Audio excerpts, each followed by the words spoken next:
दोस्तों, इंग्लैंड से शुरू हुआ क्रिकेट मैच वैसे तो दुनिया के बड़े इकोनॉमी जैसे अमेरिका, चीन और जापान में बहुत फेमस तो नहीं है, लेकिन भारत और इसके पड़ोसी देशों में इसका जबरदस्त क्रेज है। क्रिकेट हमारे दिलों में बसता है और हमारी इसी कमजोरी का फायदा उठाते हैं बीसीसीआई और आईपीएल फ्रेंचाइजी ओनर्स, जिसमें शाहरुख खान, प्रीति जिंटा और टीना अंबानी जैसी मशहूर हस्तियां भी शामिल हैं। आज सब कुछ कमर्शलाइज्ड है। आजकल हमारे इमोशंस, हॉबीज, पर्सनल इंफॉर्मेशन सब कुछ बिकते हैं। और हैरानी की बात है कि आज के इस फास्ट इंटरनेट की दुनिया में खाली स्टेडियम में भी आईपीएल मैच करा के करोड़ों रुपए छाप लिए जाते हैं। दुनिया की सबसे अमीर क्रिकेट बोर्ड बीसीसीआई आईपीएल के ब्रांड वैल्यू को अगले कुछ सालों में 50,000 करोड़ से 1 लाख करोड़ करने का भी सपना देख रही है। दोस्तों, कहां से आता है इतना पैसा और कुछ टीम्स लगातार मैच हार कर भी तगड़ी कमाई कैसे कर लेती हैं? इन सारे सवालों के जवाब हम आज की इस वीडियो में जानेंगे और ये भी समझने की कोशिश करेंगे कि आखिर किस वजह से आज इंडिया के भरोसे का प्रतीक टाटा ब्रांड आईपीएल के साथ जुड़ा। तो चलिए इस इंटरेस्टिंग वीडियो को शुरू करते हैं। दोस्तों, आईपीएल से पहले क्रिकेट के दोनों फॉर्मेट्स यानी टेस्ट क्रिकेट और वनडे में धीरे धीरे लोगों की दिलचस्पी कम होने से बीसीसीआई परेशान था और कुछ नया करने के लिए उसने रोमांच का एक छोटा पैकेट 2020 बॉलीवुड और चीयर लीडर्स के कॉकटेल के साथ सन 2008 में लॉन्च किया और देखते ही देखते बीसीसीआई के इनकम का मुख्य जरिया बन गया। असल में आईपीएल सिर्फ एक क्रिकेट मैच नहीं बल्कि एक एडवर्टीजमेंट प्लेटफॉर्म है जो बहुत बड़े पैमाने पर करोड़ों लोगों तक विज्ञापन पहुंचाने का काम करती है। आईपीएल से अर्निंग को समझने के लिए बीसीसीआई के बिजनेस मॉडल को समझना जरूरी है।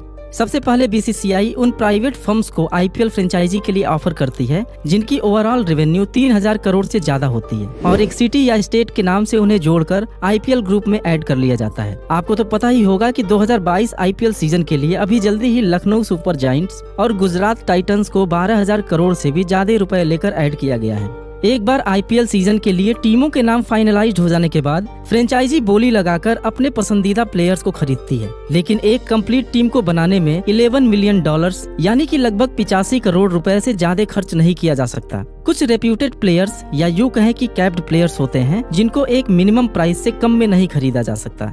इस कैटेगरी में विराट कोहली और रोहित शर्मा जैसे नेशनल प्लेयर्स होते हैं और इसके अलावा दूसरी कैटेगरी इंटरनेशनल प्लेयर्स की होती है। आखिर में होते हैं कुछ लो प्रोफाइल प्लेयर्स या फिर यूं कहें कि अंडर एस्टिमेटेड प्लेयर्स जिन पर कंपनियां भरोसा करके अच्छे रेट में खरीदती है और उन्हें भी परफॉर्म करने का एक बेहतरीन प्लेटफॉर्म मिल जाता है। दरअसल हार्दिक पांड्या जैसा ऑलराउंडर भी 2015 के आईपीएल में ही सबकी नजरों में आए जब उन्होंने मुंबई इंडियंस से खेलते हुए कोलकाता नाइट राइडर्स के खिलाफ 31 बालों पे नाबाद 61 रन बनाए थे। सन 2022 के आईपीएल सीजन के लिए ईशान किशन को मुंबई इंडियंस ने 15 करोड़ 25 लाख रुपए के हाईएस्ट प्राइस पर खरीदा है। जबकि अगर इंटरनेशनल प्लेयर्स की बात की जाए तो इंग्लिश क्रिकेटर लियाम लिविंगस्टोन को पंजाब किंग्स ने 11 करोड़ 50 लाख में खरीदा है। माना जाता है कि एक टीम के ऊपर एक आईपीएल सीजन में लगभग 200 करोड़ रुपए का खर्च आता है और आईपीएल जीतने वाली टीम को 20 करोड़ और रनरअप को 12.5 करोड़ रुपए मिलते हैं।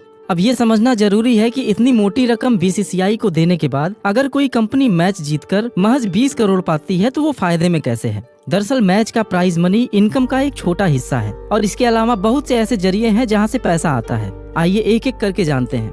इनकम का सबसे बड़ा जरिया है आईपीएल ब्रॉडकास्टिंग और स्ट्रीमिंग का मीडिया राइट्स सेल करना, जो कि साल दर साल बढ़ता जा रहा है। आईपीएल की शुरुआत में सोनी ने 2008 से 2017 तक 10 साल के ब्रॉडकास्टिंग राइट्स लगभग 8,000 करोड़ में खरीदे थे और इसी ब्रॉडकास्टिंग राइट्स को अगले सिर्फ 5 सालों के लिए स्टार ने 4 गुने प्राइस लगभग 16,000 करोड़ में खरीद लिया। इसके अलावा ब्रॉडकास्टर्स को पूरी दुनिया में लाइव मैच दिखाने के लिए भी ग्लोबल ब्रॉडकास्टिंग राइट्स परचेज करना पड़ता है, जिसकी लागत लगभग $1 बिलियन यानी कि 7,500 करोड़ है। ब्रॉडकास्टर्स मैच के बीच में एडवर्टीजमेंट दिखाकर अच्छे प्रॉफिट के साथ अपनी इन्वेस्ट की हुई रकम को वसूल लेते हैं। आपकी जानकारी के लिए बता दूं कि 10 सेकंड्स के एड स्लॉट के लिए स्टार इंडिया लगभग 6 लाख पर सेकंड चार्ज करती है और मजेदार बात यह भी है कि इस एड रेवेन्यू का भी कुछ हिस्सा मैच खेल रही टीमों और आईपीएल को जाता है। इसलिए हर टीम ज्यादा से ज्यादा मैच खेलना चाहती है। इनकम का दूसरा सबसे बड़ा जरिया है टाइटल स्पॉन्सरशिप, जिसे अभी तक डीएलएफ, पेप्सी, ड्रीम्स 11 और वीवो ने खरीदा है। हम इन कंपनियों के नाम आईपीएल से पहले लेते हैं, जैसे डीएलएफ आईपीएल, वीवो आईपीएल, जिसकी वजह से ये कंपनियां पूरी दुनिया में फेमस हो जाती हैं। इस स्पॉन्सरशिप से हर साल लगभग 400 करोड़ रुपए से ज्यादा का इनकम बीसीसीआई को हो रहा है।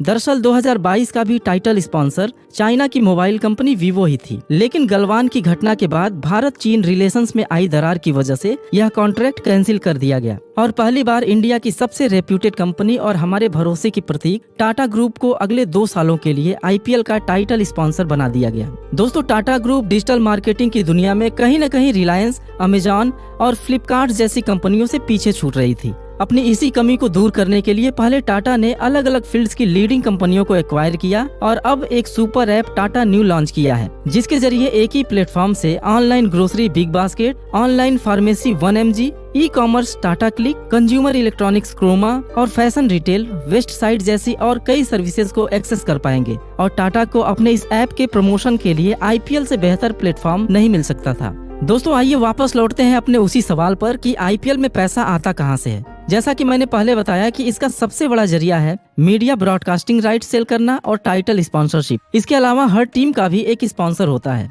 जैसे कि मुथूट ग्रुप CSK को और DLF मुंबई इंडियंस को स्पॉन्सर करती है। इससे होने वाली पूरी कमाई IPL टीम्स को जाती है और वो स्पॉन्सर्ड कंपनी अपना लोगो, स्लोगन और नाम खिलाड़ियों के कैप्स, टी-शर्ट्स वगैरह पर प्रिंट भी कराती है, जिससे कि उनका प्रचार हो सके। इसके अलावा स्टेडियम टिकट सेल से भी इनकम होती है, जिसमें से कुछ हिस्सा उस ग्राउंड के क्रिकेट एसोसिएशन को दे दी जाती है। दोस्तों, इसके अलावा IPL फ्रेंचाइजी अपने प्लेयर्स से टीवी कॉमर्शियल्स भी करा सकते हैं, जिसका पूरा पेमेंट वो खुद लेते हैं। यहाँ तक कि फ्रेंचाइजी के पास अधिकार है कि वो अपने खिलाड़ियों को दूसरे टीम्स को सेल भी कर सकते हैं, जो जनरली कम देखने को मिलता है। ऑनलाइन या फिर ऑफलाइन मर्चेंडाइज जैसे कैप, जर्सी, ग्लव्स बेचकर भी अच्छे पैसे कमाए जाते हैं। दोस्तों, उम्मीद है कि आपको IPL का बिजनेस मॉडल समझने में जरूर कुछ मदद मिली होगी। तो आज के वीडियो में बस इतना ही। ऐसे ही इंटरेस्टिंग वीडियोस को देखने के लिए चैनल को जरूर सब्सक्राइब कर लें। आपका बहुमूल्य समय देने के लिए धन्यवाद।